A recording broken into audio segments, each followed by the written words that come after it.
Alright. Hello, everybody. It is I, Granarite, and here we are back with another episode of Let's Play Assassin's Creed Syndicate.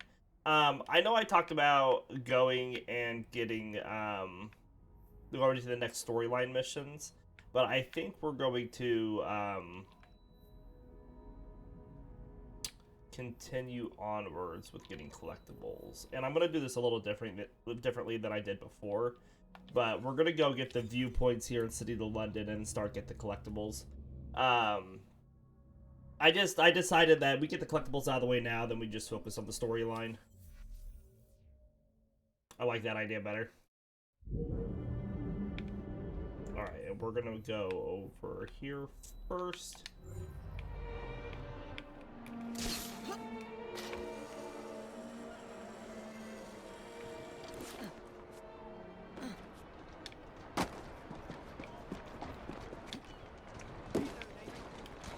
Excuse me, sir.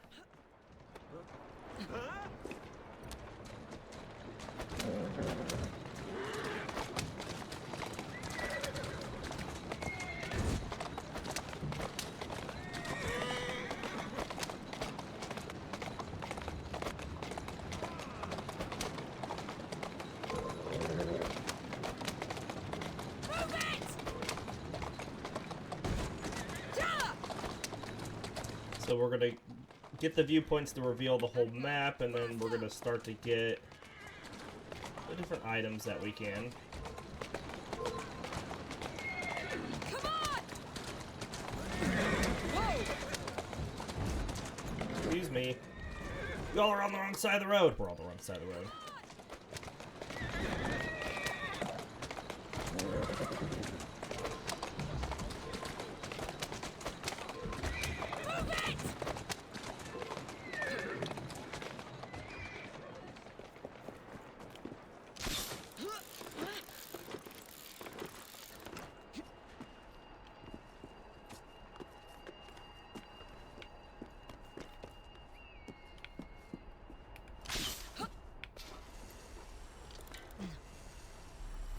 I'm sure, yeah, we'll get a whole bunch of new database entries on locations as well, so we'll make sure to get those.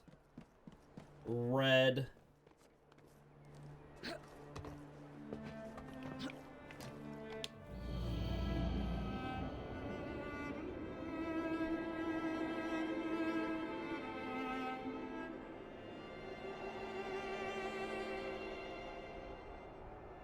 Alright, good deal.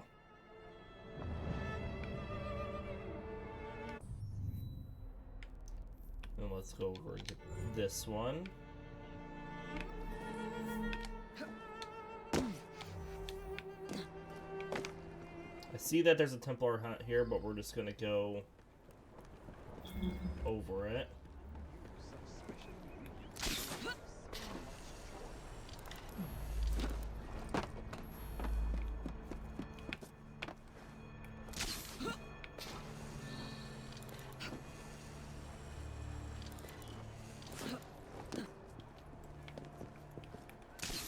Looks like this next one is definitely one of the taller places we can get to.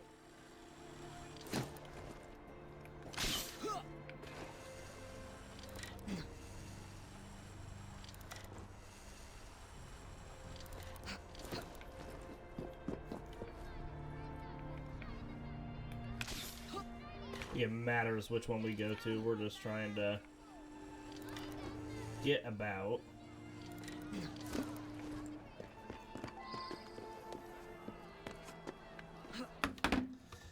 Thank you, ad blocker. Go away.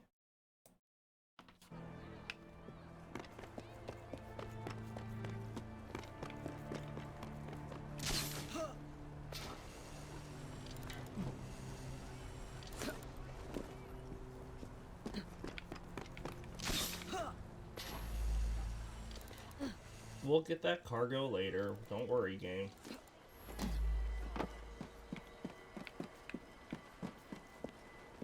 Can't quite make it over there from here.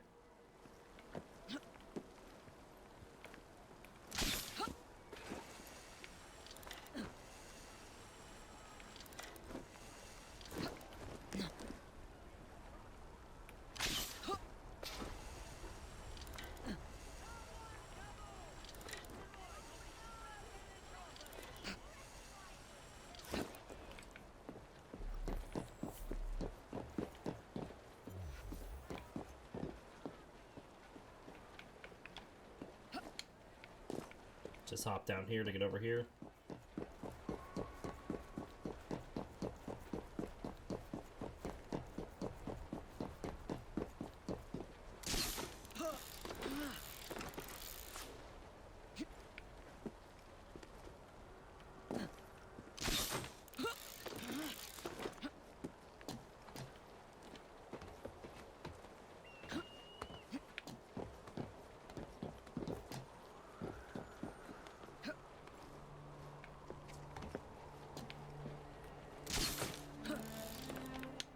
Whoop.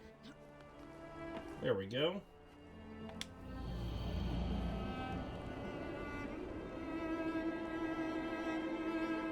Well, it looks like there's a chest right... We'll get this chest that's right by us, so we don't have to climb back up here again.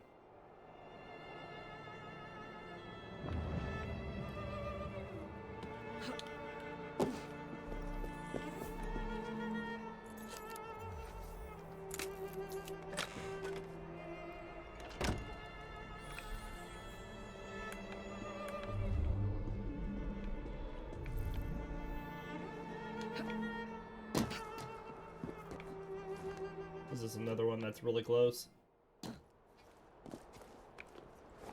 This one seems to be further down.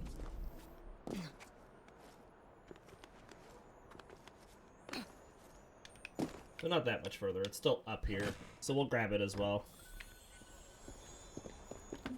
And then we want to get over here.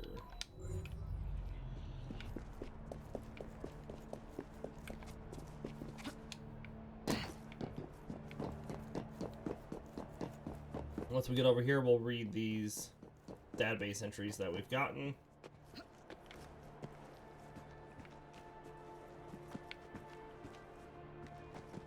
Can't zip to any of those for some reason.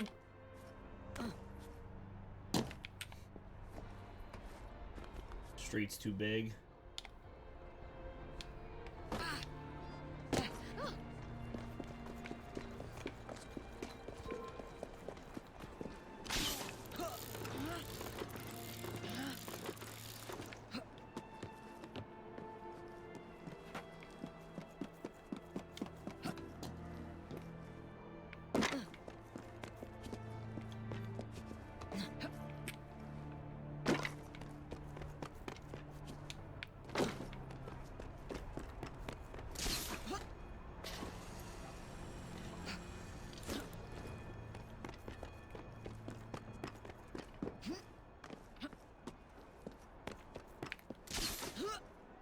Alright, getting closer.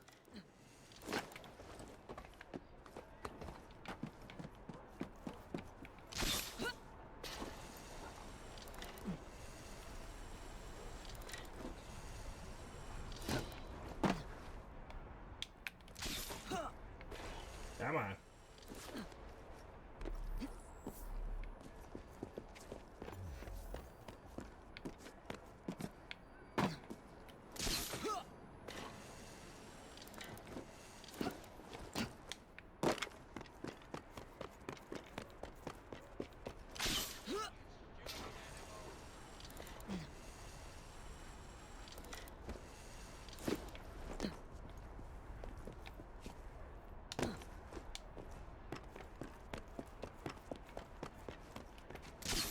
All right.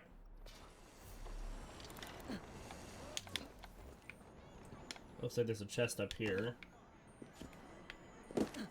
So we'll get this one as well, so we don't have to climb back up here.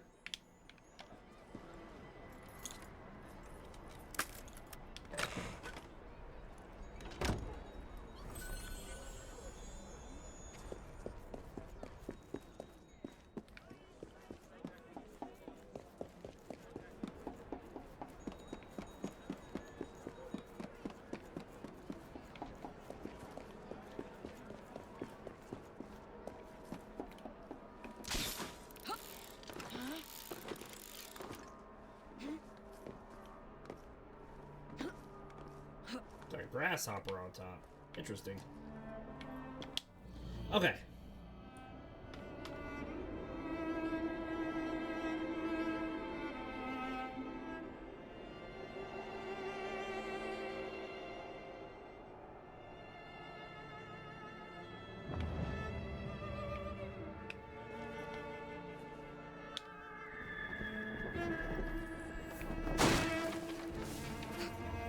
So let's take a look here.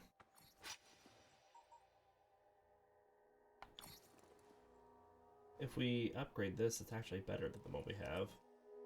Sure.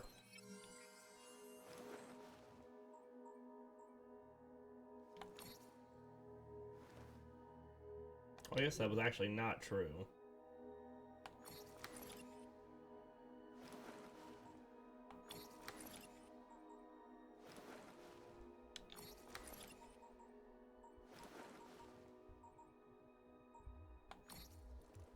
But if we upgrade this one, it's actually better.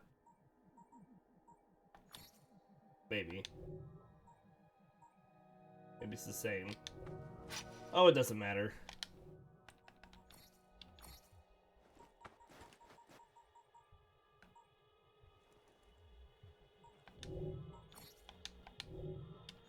We had found nothing else there. Okay, so what do we get here? Location, City of London. We have the Mansion House. For much of England's history, the Lord Mayor of London conducted municipal business out of their home or guild hall. Only in the aftermath of the Great Fire of 1666 did the idea come about to build a residence for all Lord Mayors. Not all of them at once, mind. A house full of Lord Mayors, that's a reality show waiting to happen. The architect George Dancer the Elder, then the clerk of the city's works, was hired to design and build what would be called the Mansion House. Construction began in 1739, and the house was completed until 1758. The first Lord Mayor to move into the mansion was Sir Crispin Gascoigne in 1752. I have something on my glasses. While the house was still under construction. Today, the Mansion House serves as the Lord Mayor's residence and office, as well as a site for business meetings and city functions, including the annual Mansion House speech, where the Chancellor of Exchequer speaks on the state of the British economy. The Royal Exchange. The Royal Exchange and its use as a center for trade was inspired by the Brousse in Antwerp, which had made Belgium the financial capital of Europe. Ironically enough, Antwerp would be raided by the Spanish 10 years later, losing the nation's wealth and allowing England to take over as a new financial power. Thanks again, Spain. The main investor in the first Royal Exchange was the wealthy merchant named Sir Thomas Gresham. When the exchange was built in 1570, it featured a grasshopper, the insect on Gresham's coat of arms, on the weather vane, and a statue of Gresham in the open courtyard. The statue was the only thing in the Royal Exchange to survive the Great Fire of 1666. Christopher Wren was hired to redesign London, a task about as big as being made editor of the internet, and he envisioned the Royal Exchange as the center of the city, with all of London sprawling out from it. The Second Royal Exchange was open to the public from 1669 to 1838, when it was again consumed by fire. As flames licked the bell tower, the last song the bells chimed was the Scottish tune, "There's nae luck aboot the hoose." I'm sure the fact that they kept playing loud Scottish folk songs is no way connected to the place being set on fire. The third and current Royal Exchange was built on the foundations of its predecessors and opened by Queen Victoria on October 28th of 1844.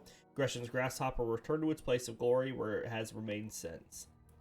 St. Paul's Cathedral. The earliest church built on this site was in name of St. Paul, dates back to 604 CE. It was made of wood and burned down 71 years later. Subsequent churches were likewise wooden and likewise consumed by fire until the chaplain to William the Conqueror built the cathedral out of stone in 1087. The building was survived for 600 years. It's almost like stone. Is it flammable? Pope was a bloody genius. St. Paul's Cathedral was originally a place of Catholic worship and a center for public activity. Trading took place in the cathedral as well as games of sport. Despite objections from those in charge of the cathedral, when William VIII severed ties with the Catholic Church's St. Paul's became a Protestant cathedral, and although it went back to Catholic worship under Mary, Queen of Scots, St. Paul's became Protestant, once and for all under Queen Elizabeth in 1559. Efforts to restore St. Paul's were delayed time and time again, until such events as the English Civil War and the Great Fire of 1666, which claimed the cathedral as one of its many casualties. Legendary architect Christopher Wren, who was only in his 30s, was hired to redesign St. Paul's before it was destroyed by the Great Fire, and he engineered the design and construction of a new revitalized cathedral. By the 19th century, St. Paul's had once again lost its luster. Queen Victoria remarked that the cathedral was dreary, dingy, and undevotional. Funds were raised to improve the cathedral by such philanthropists such as Maria Hackett and William Weldon Champneys, but not Crawford Sterrick, interestingly. And the Temple Church. The Temple Church was an early place of worship for our favorite people, the Knights Templar. The round nave was trademark of the church, was built in 1185, and was consecrated by Heraclius, the Patriarch of Jerusalem. The church was originally part of a larger monastic complex that included residences, military training grounds, and places for recreation. The Knights Templar used the church for initiation ceremonies, which would be held in the crypt beneath the nave. No doubt these ceremonies were creepy as hell. The church also served as a bank for the nobility, and this, combined with an influx of gifts from the royal family, made the Knights Templar very wealthy in the 10th and 11th centuries. The first known refurbishment of the church took place in the 17th century by English architecture Christopher Wren. Wren installed an organ and an altar screen to the church, but more notably, he whitewashed the church paintings and applied plaster to the marble columns in an attempt to fit aesthetic tastes of the time. Wren's work was largely undone in 1841 when the church was restored by architects Sidney Smirk and Decimus Burton. They don't sound like the music hall double act. Please welcome the comedy songs of Smirk and Burton. Smirk and Burton's work gave the church a Victorian Gothic look that not only fit the taste of the time, but closely fit the church's original design. It was Smirk's intention to return the church to its original ideal form. Alright. Collectibles. We can hijack some cargo here. And then, so we might as well do that because it's right here, and we still need to get,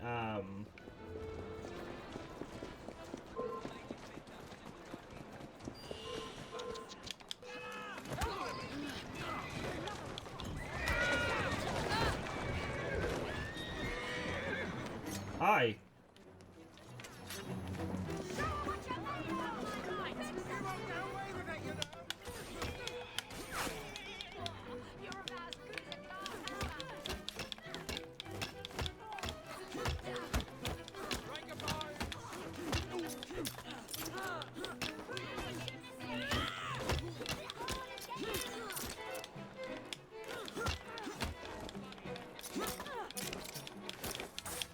Alright, double assassination there, so that's nice.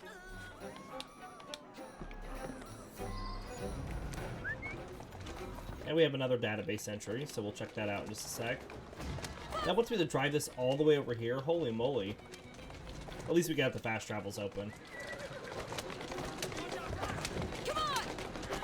Move it!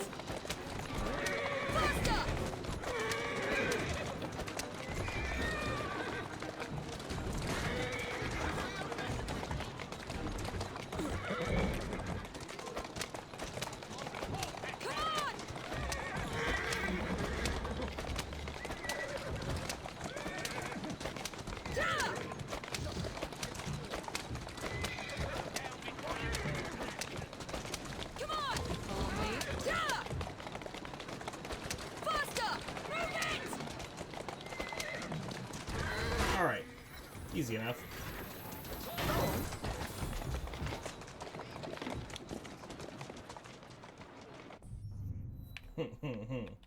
Alright, let's fast travel back to here.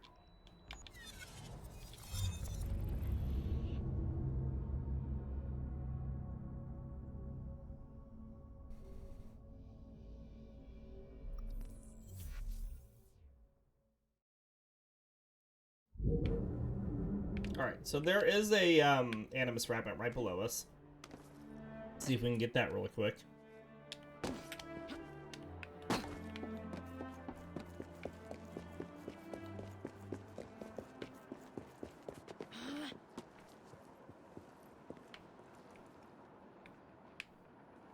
Go like there, maybe.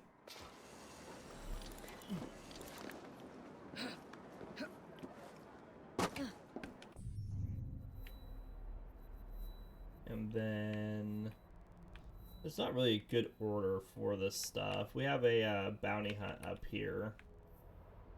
So let's go over here and get this chest. We still have one more map I think we need to buy of collectibles.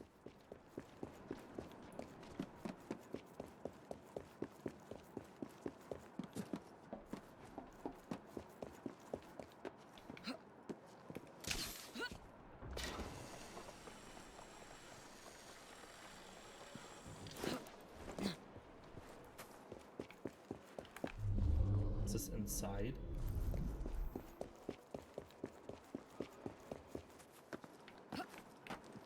Sure looks like it's inside.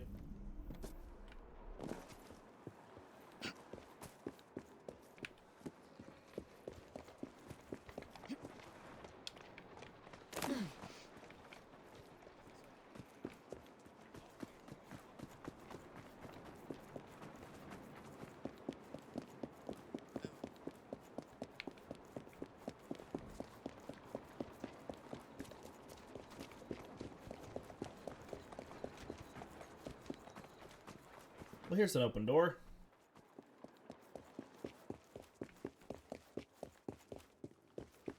But that doesn't go into the building. This is just another courtyard.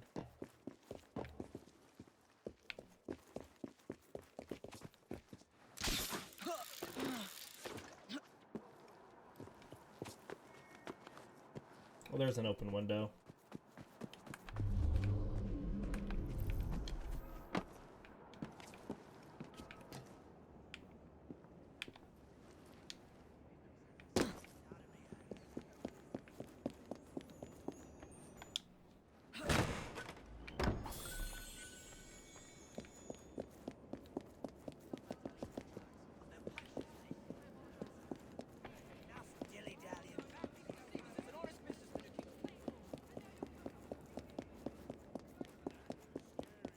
Alright, this gets us to this locked chest.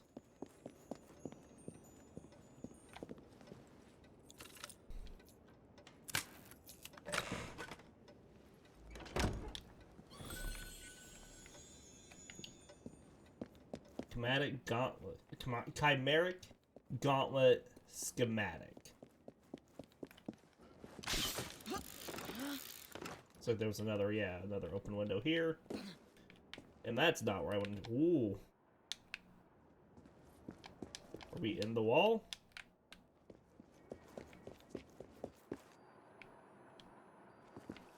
I think we glitched out of bounds a little bit. Let's just fast travel here.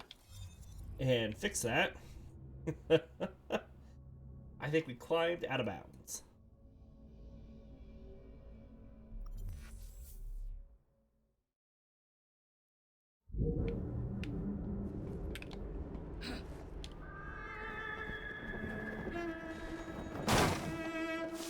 Alright, I see that there's another illustration just right here we can grab, and then we can go back and get that Animus fragment we were working on getting.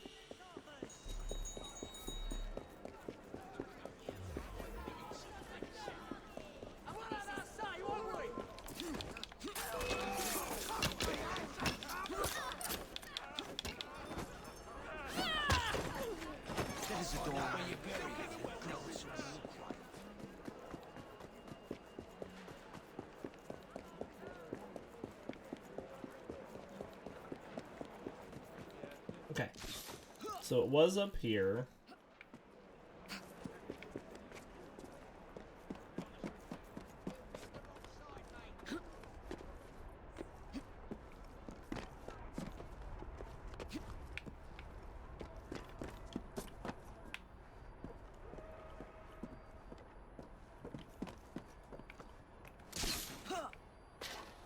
Looks like it's letting us go from point to point.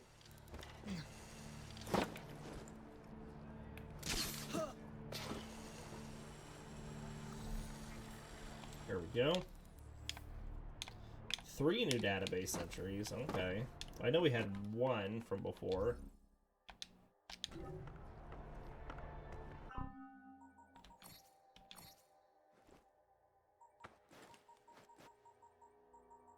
Here we go.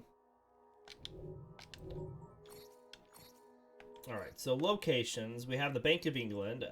So the end of the 17th century saw nations of Europe pitted against one another in the 9 Years' War. It was an expensive war for England, but after suffering a significant naval defeat at the Battle of Beachy Head, King William III couldn't afford to rebuild their navy. Then came a Scottish merchant named William Patterson, who, with a handful of colleagues, raised £1.2 million from rich and poor alike in 11 days to finance the government. This was the Bank of England, and those who donated were its first shareholders. The bank proved to be the most financially sound investment one could make. If an early shareholder continued reinvesting their dividends from the initial 100 investment, their shares would be worth over €4 million by the time the bank became nationalized in 1945. Of course, €100 in 1694 was equivalently roughly 15,000 today. So good luck finding that behind the sofa. The Bank of England was originally based in Mercer's Chapel, but was given its own home in Threadneedle Street in 1730s. The bank's nickname, the Old Lady of Threadneedle Street, comes from a notable patron named Sarah Whitehead, the sister of a former employee who was found guilty of forgery and executed in 1811. Sarah was so traumatized by the death of her brother that she visited the bank every day for the next 25 years, asking to see her brother. Okay, and then we had got an illustration here. The royal bodyguard searching the vaults of Houses of Parliament before opening the session. Okay. And then we had gotten present-day assassin intel. DDS genetic memory export, subject Giovanni Borgia, 5 out of 7. Date 1503, location Rome, Italy. Your mind is damaged, child. You dream of dreamers past, lives that once were surface again. You must sink or you will be lost. Dreams of the cavern again. I run my phantom hands along its walls and recognize every flaw. There is writing here, but I cannot read it. Carved into the texture, burned into shadow. Answers unreachable within my slumber.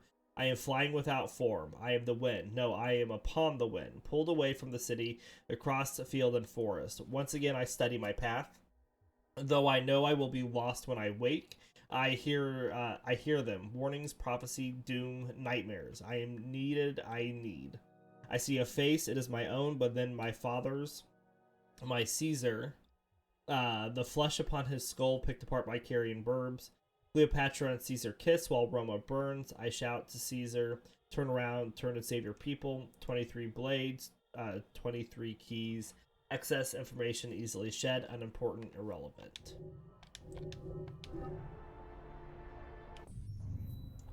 All right. We are gonna go next here and get this chest, and then we'll work our way over to this bounty hunt.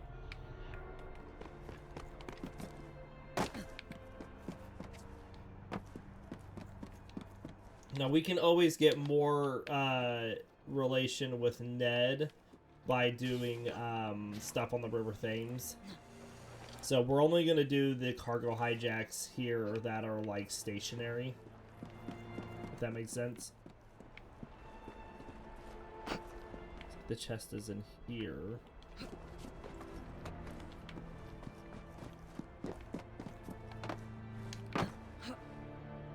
Oh, there's an open window.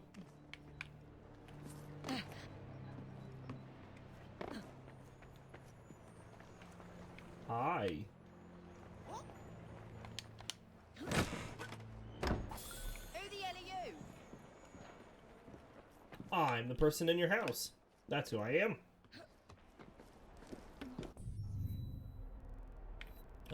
Before we go over there, it looks like there is a fragment right near us.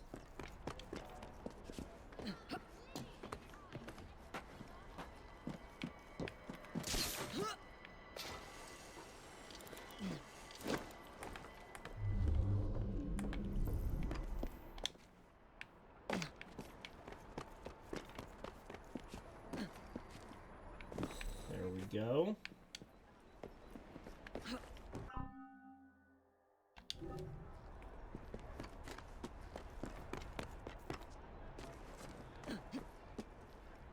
We should go to our train really quick and pick up our money. Here it is. I know this will slow us down just a little bit from getting side stuff done, but we want to get our money out so we then generate more money. Seems a letter has come for Jacob.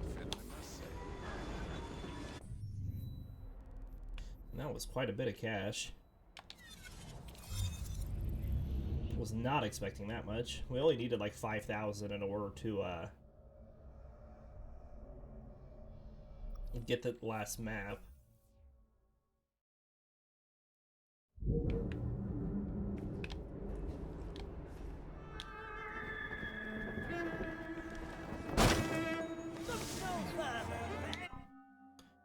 Alright, so... Oh, we have all the maps, I guess.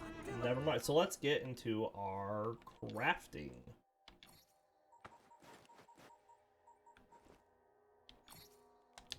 We could craft that, but we can't use it. Where are we at? Level 7? It was 8.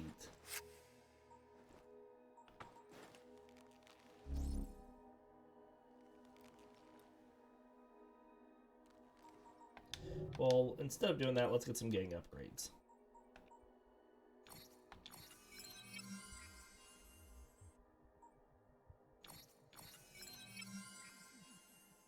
So we got reduce the initial health of all blighters, nothing but faulty weapon shipments arrive at the blighter strongholds. So much of a threat now are they? And then we'll get them bad powder, low quality powder. Occasionally cause blighters weapons to misfire or even cause the weapon to explode. And bad powder too, low quality gunpowder, same thing. It's just better, I guess.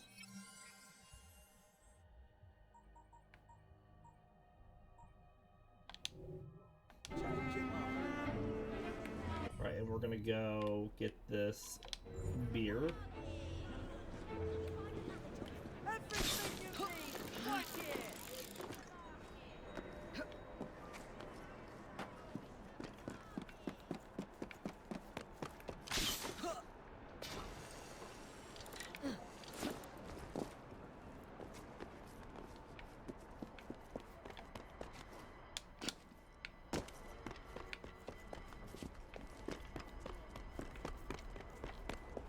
Alright, down we go.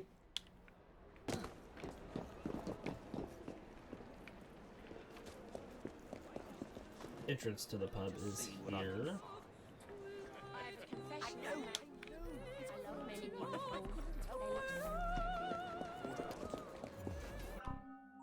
Alright, let's see what Sean has to say about this beer. Her Majesty's London Porter. Her Majesty must hate you is all it says. Why don't I rip your MC head off? What are you doing? Looks like a mess. I really like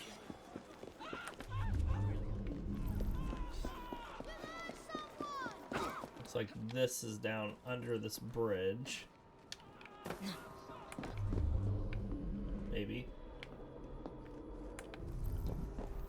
I'm not seeing it actually. Those up?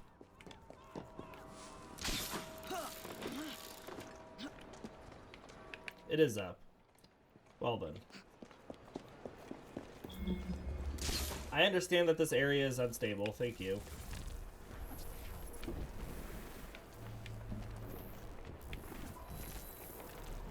How else am I to get this?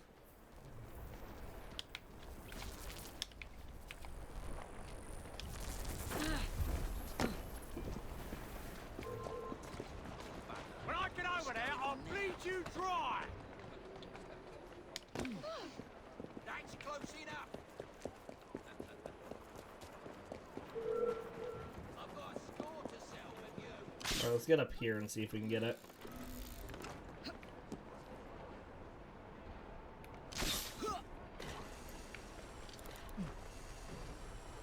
Alright, that did it.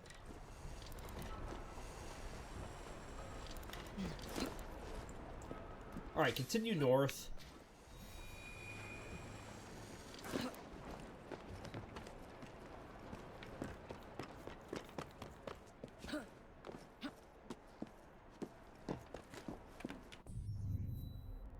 So apart from there being a fragment up here, it looks like there's 2 chests that we can get later.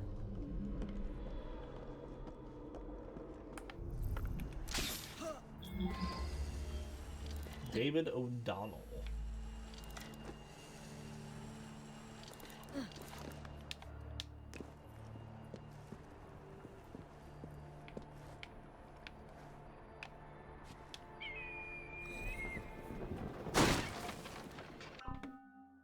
Alright, so what do we know about David O'Donnell? It's the bounty hunt. O'Donnell never liked churches. While traveling to London a child, David was tricked by his parents, abandoned on the steps of a church, and left to fend for himself. Embittered and deeply scarred, he now wreaks havoc on religious ground wherever he might find it. Known for destroying confessionals and throwing explosives at tabernacles, David always vanishes before anyone can catch him. Last known location, outside one of London's churches, wanted for organ pipe theft. There he is. I've a mind to cut your nose off, I do.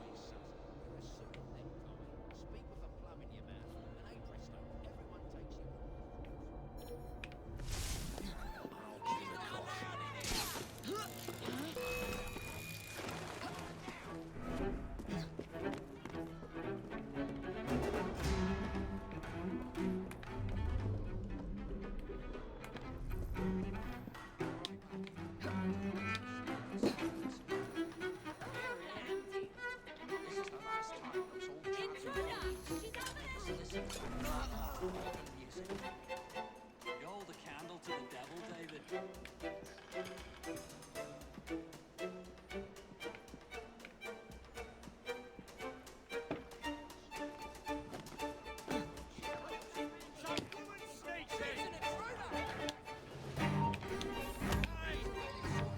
If you want to live, don't take us. Who are you? Get off me! This isn't over! Brother, I'm free! I didn't say you could leave.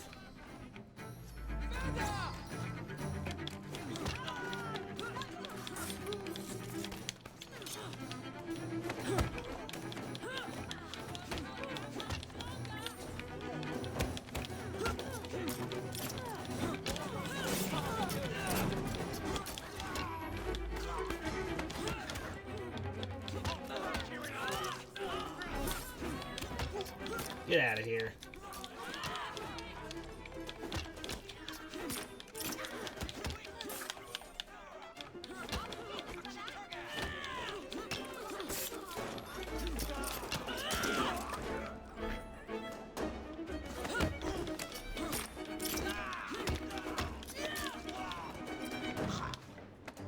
That is not what I wanted. Get out of here.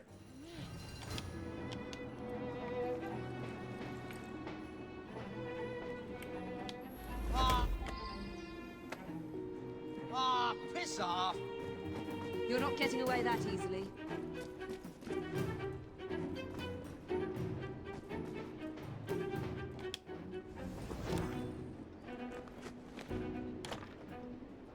Help! Brother, help me! Let me out! I said let me go! Sorry. Come on! Come on! Faster! Move it!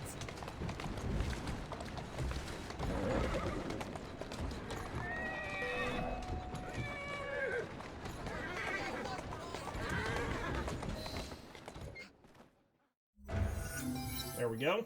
Thank you for bringing him in.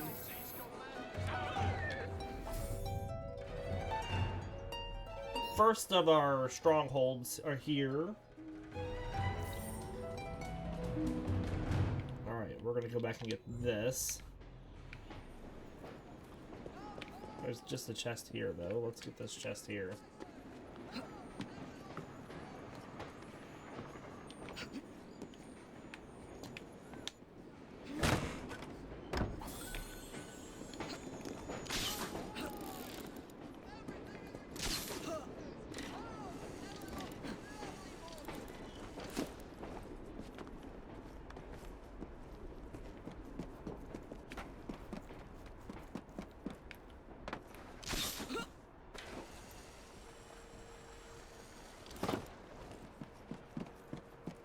How many fragments have we got? We got 5?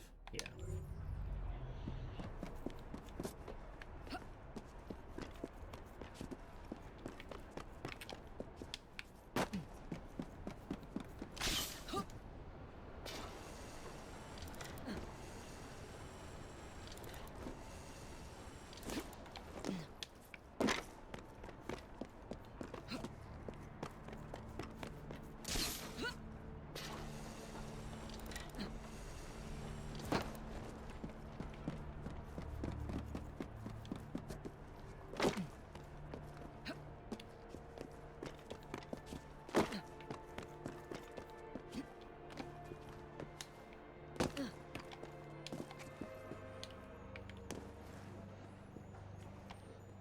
Alright, here's this one.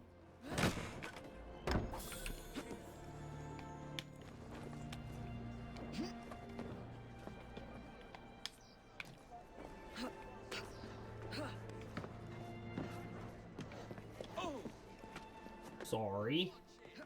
He's there working and I shove him.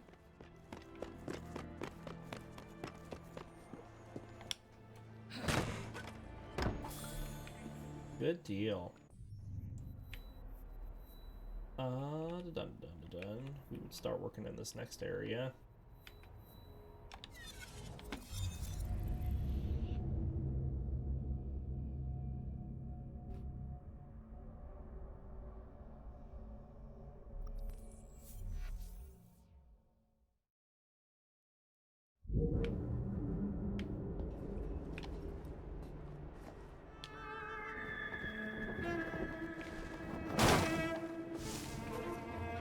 Hi.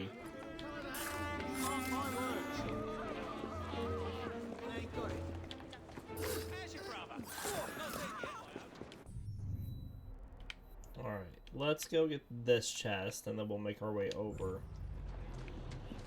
to this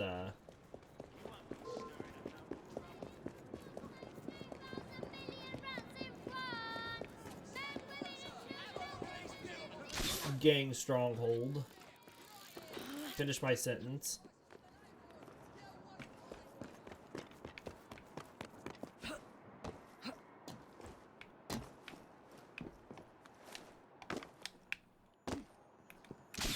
That's not where I wanted you to go.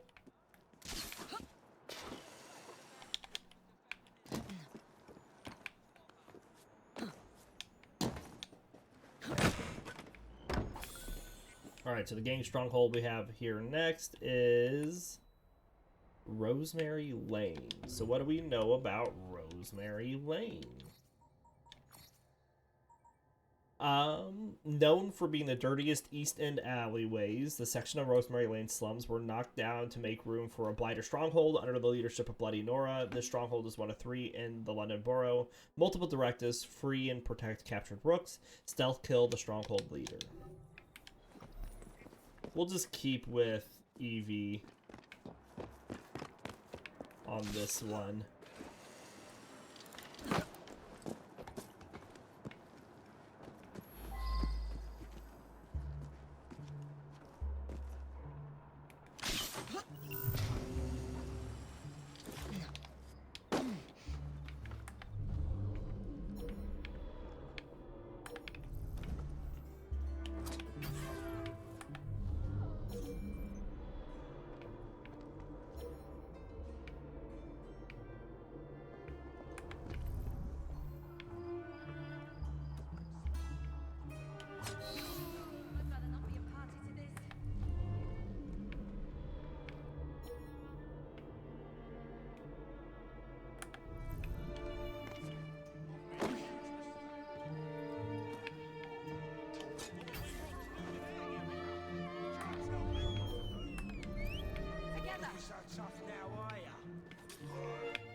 Well, don't kill him.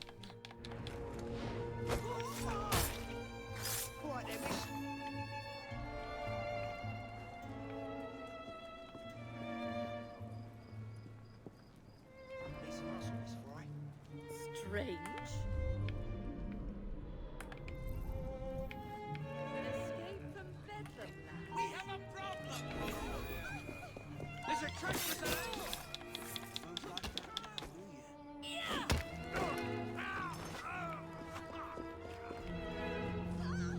Looks like there's one more over here.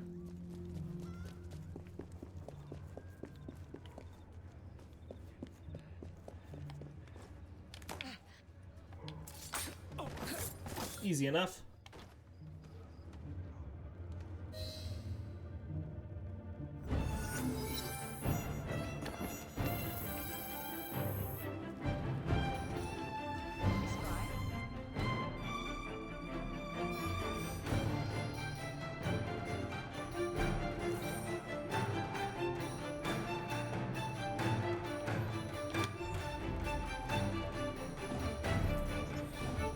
Right next to a chest. We have 4 skill points currently available, that said. Chest is inside, of course.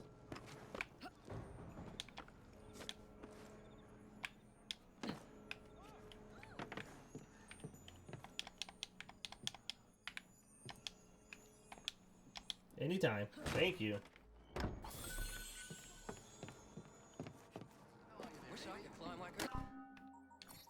We have 2 skill points.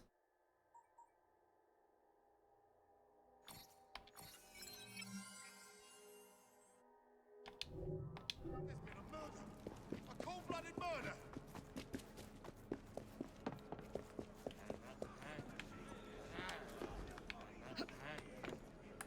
This one inside too, looks like it. Show them what we can do when we're united. On making lemonade. Squeeze.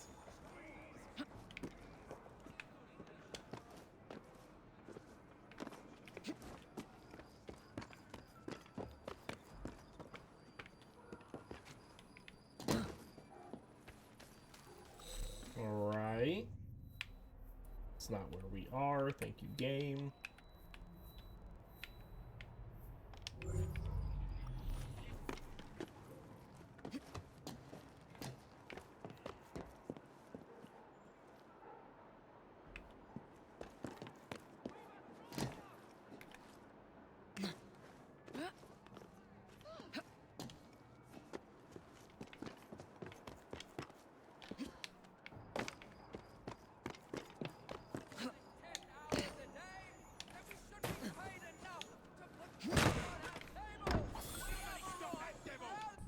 Okay.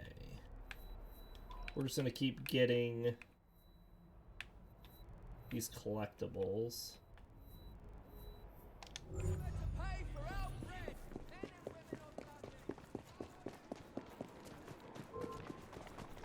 I'll deal with you personally. Alright, before we read that, let's just keep going and get these ones over here. We have another database entry, and that is what we just got.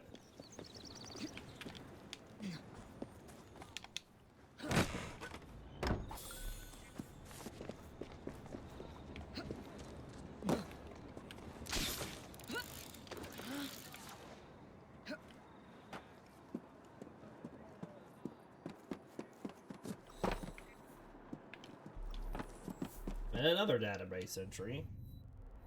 We'll get this here and get another one.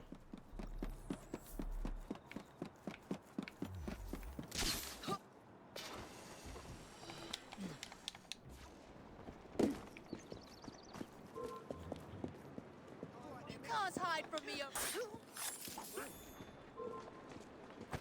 What? You too scared to do that? I'll come over there and I'll stomp the shit out of you. What's going No, what are you doing? Don't pick her up. Someone apprehend the murderer.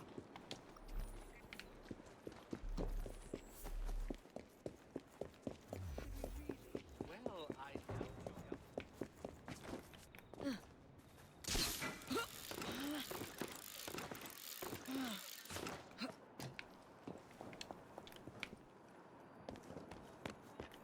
Need to get up.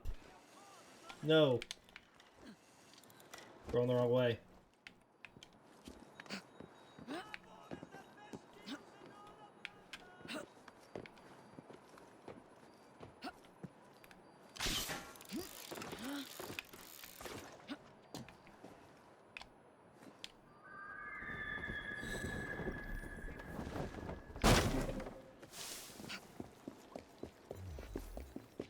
this one is just up here.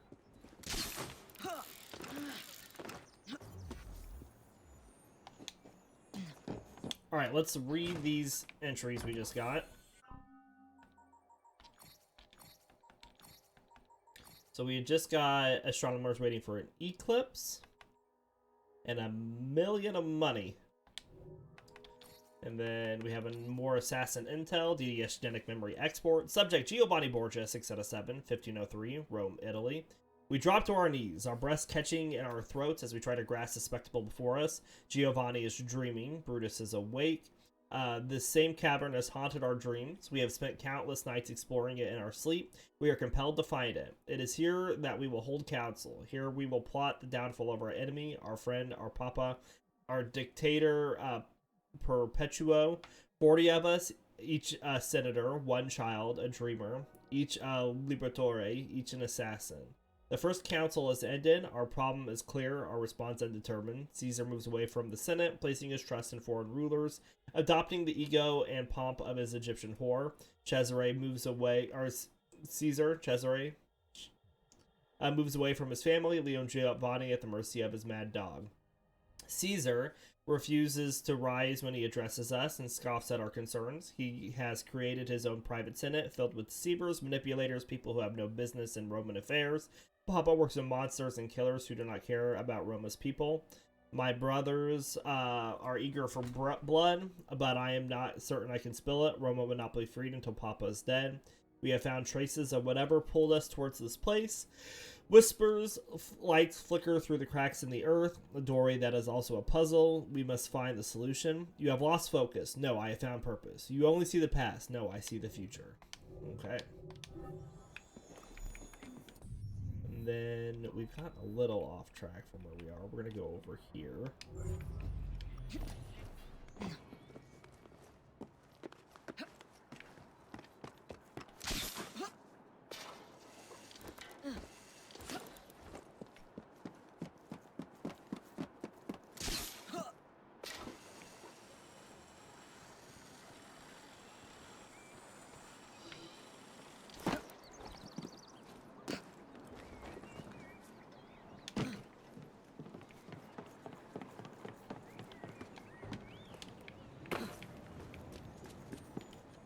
Alright, chest.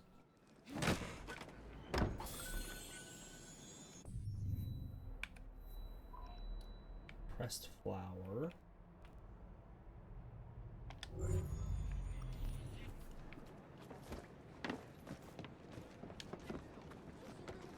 It looks like there's a music box across the street from this flower when we get to it.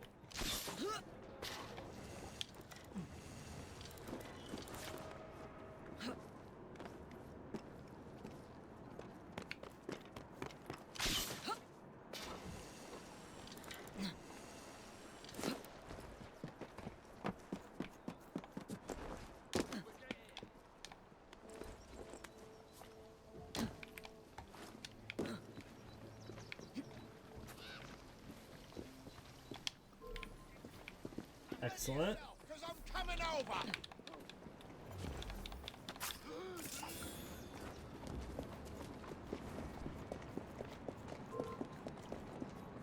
you running from me? You better.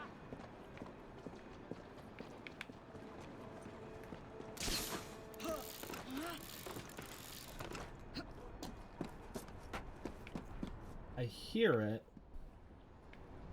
a bit.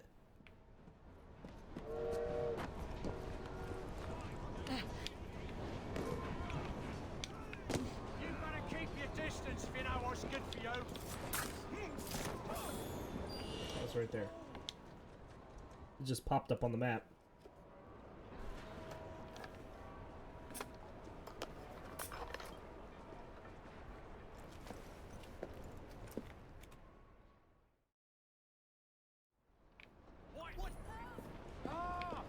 Alright, then there was a chest over here.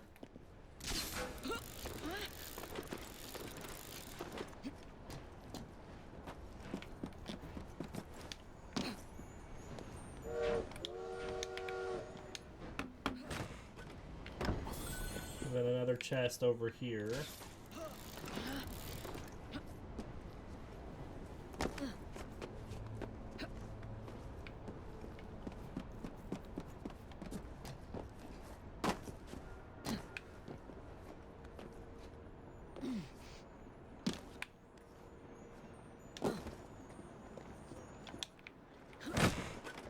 All right.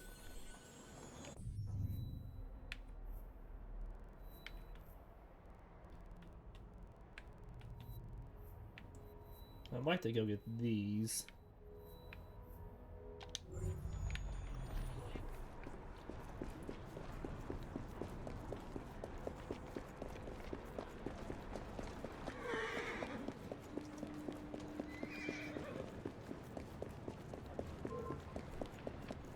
When I get you, I'll hang you from Tower Bridge.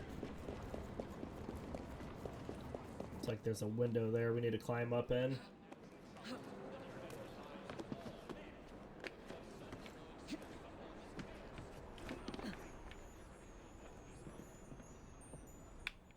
Other side of the desk.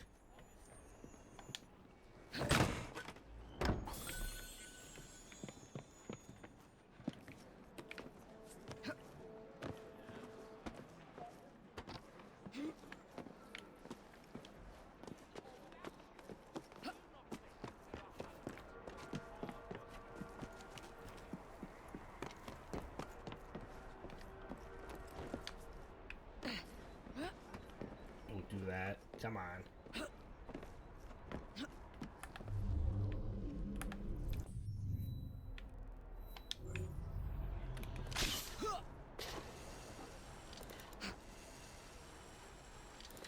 Okay, and right north of this shop it says there's another fragment. I'm guessing it's up on here. Or somewhere near.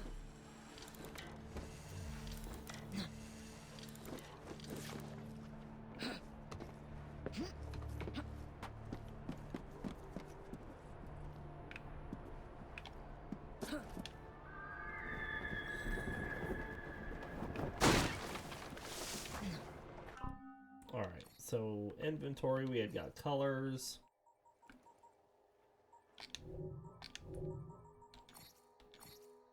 We have got the Monument of the Great Fire of London. The Great Fire of London began the 2nd of September of 1666 in a baker's shop on Pudding Lane. 4 days later, the fire had spread throughout the city and consumed over 13,000 buildings. The fire cost the British government $10 million. That's in 17th century currency. In modern currency, the number is too terrifying to imagine. The Monument of the Great Fire, commonly referred to as just the Monument, was built on the site of St. Margaret's Church, the first of many churches to burn in the fire. The site is just over 200 feet from the baker's shop where the fire began. The monument and the brass orb that sits on top were designed by Christopher Wren and built between 1671 and 1677. Wren had many different ideas for the brass sculpture that would rest on the monument, including a statue of King Charles II, a woman wielding a sword, and his personal favorite, a phoenix triumphantly rising from flames. How metal. What a shame Christopher Wren didn't live to see an Iron Maiden concert. That's a tragedy no one ever talks about. The monument stands at 202 feet and features a staircase inside it that gives the public access to the top of the column. The monument's height and accessibility made it a fashionable site for people to commit suicide. The government built a mesh cage at the top of the monument in the mid-19th century to curb these suicides. And then pressed flower, jasmine officinale. Ambleness. In all situations, the amiable jasmine suffers its supple branches to be trained in any form that a gardener chooses to give them. The most commonly forming a living tapestry for our arbors or the walls of our houses or gardens, and everywhere throwing out a profusion of delicate and charming flowers, which perfume the air, offering to the light butterfly cups worthy of him, and to the busy bee abundance of fragrant honey.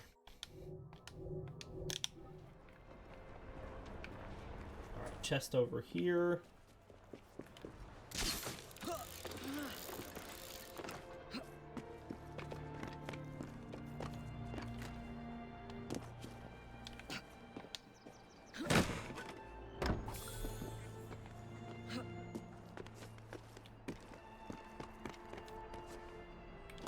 Then there was a fragment. Let's see it there.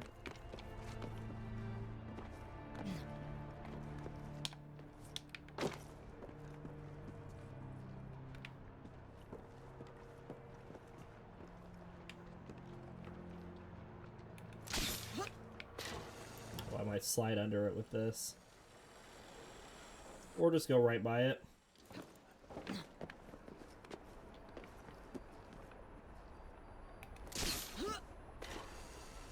There we go.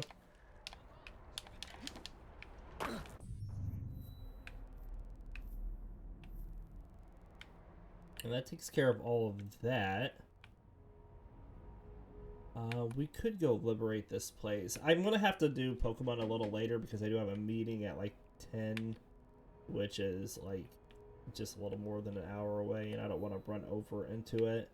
So let's go liberate Spindles and Looms to finish up the episode. So what do we know about Spindles and Looms? However successful, Spindles and Looms has always aroused suspicion in its neighbors. Not only do young children seem to gravitate to the factory, but neighbors complain that the mill's machines run late in the evening and sometimes all night. Spindles and Looms is notorious for keeping poor documentation, troublesome given the frequent reports of missing workers.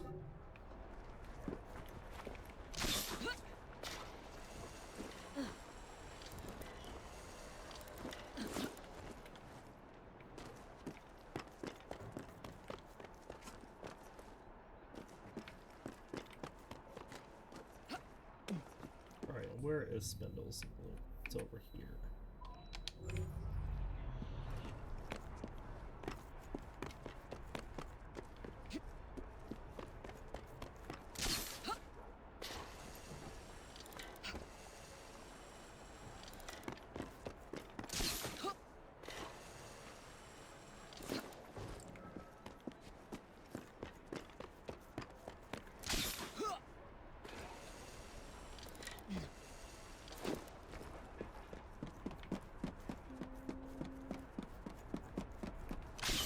Alright, looks like there's a roof entrance, which is awesome.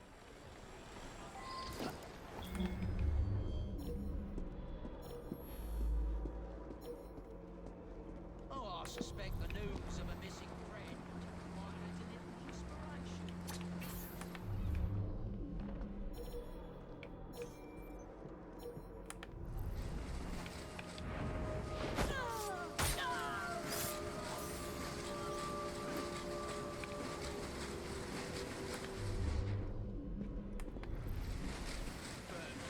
Kids this month, still no progress.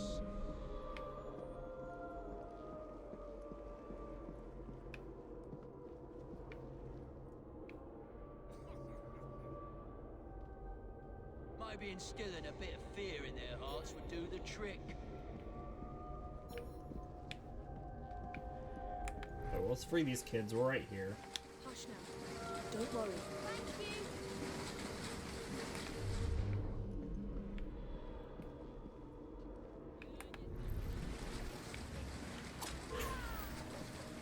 Little Master Daniels, did you suddenly go missing?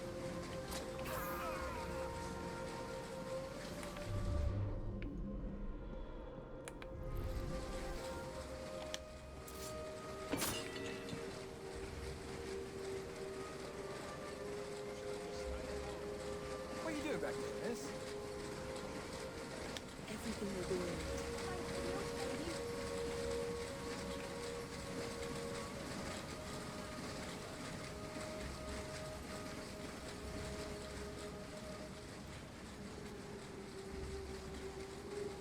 Maybe instilling a bit of fear in their hearts would do the trick.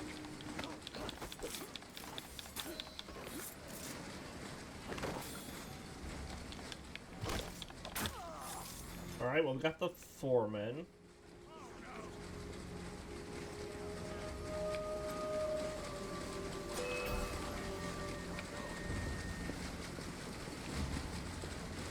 What's all this then?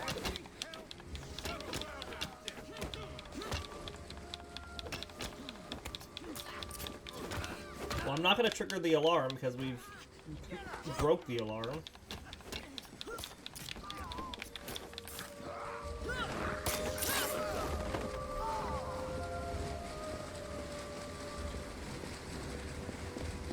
Don't fret, champion. I don't All right.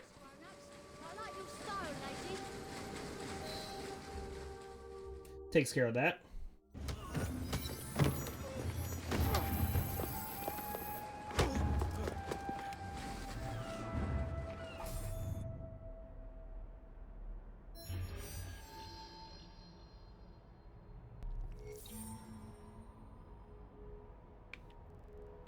There's a couple chests in here, and we'll get those, and then we'll pop over to our train and pick up its income, and then see if we have any gang upgrades we want to get.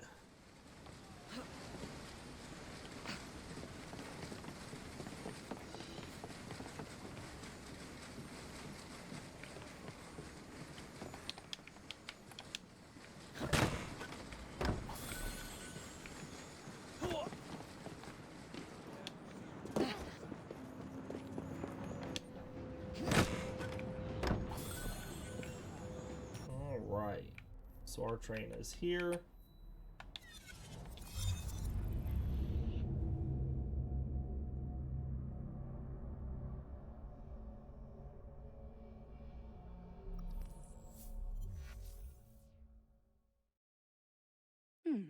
Seems a letter has come for Jacob. Knock some sense into people with that.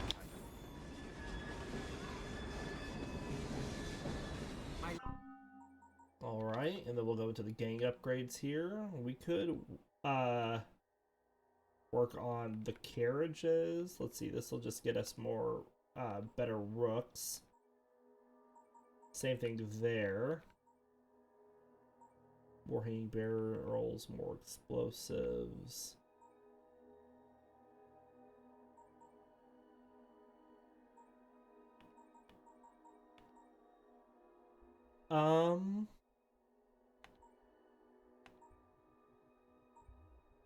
Let's upgrade our rooks here.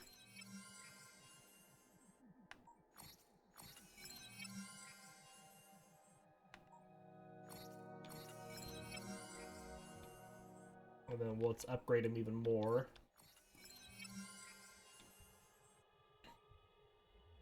So we got your gang now includes Watcher archetype. Watchers use their firearms more often than other archetypes. Gang now includes Brutes. Brutes are tough, as the name implies. Gang now includes Enforcers. Enforcers use long-range weapons. Rooks receive basic combat training. They are now level 5. Press right bumper to recruit them. When you order your Rooks to fight, they will open conflict with a volley of fire. And we can't get that one. Okay, so let's get So purchase carriages for your Rooks. Look for them on the streets of London. Popularity strikes. There are more Rook-themed carriages roaming about. Look for them on the streets of London.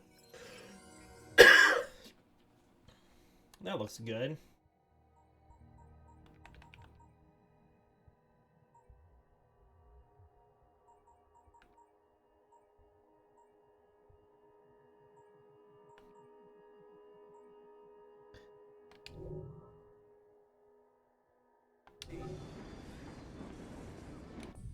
Alright, let's fast travel back here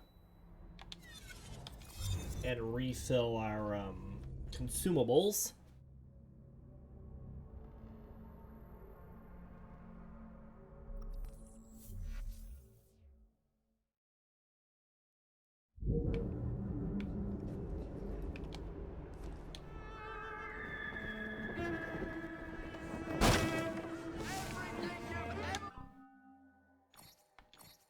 Alright, this is where we're going to end our episode for today. We hope you all enjoyed. We'll see you next time.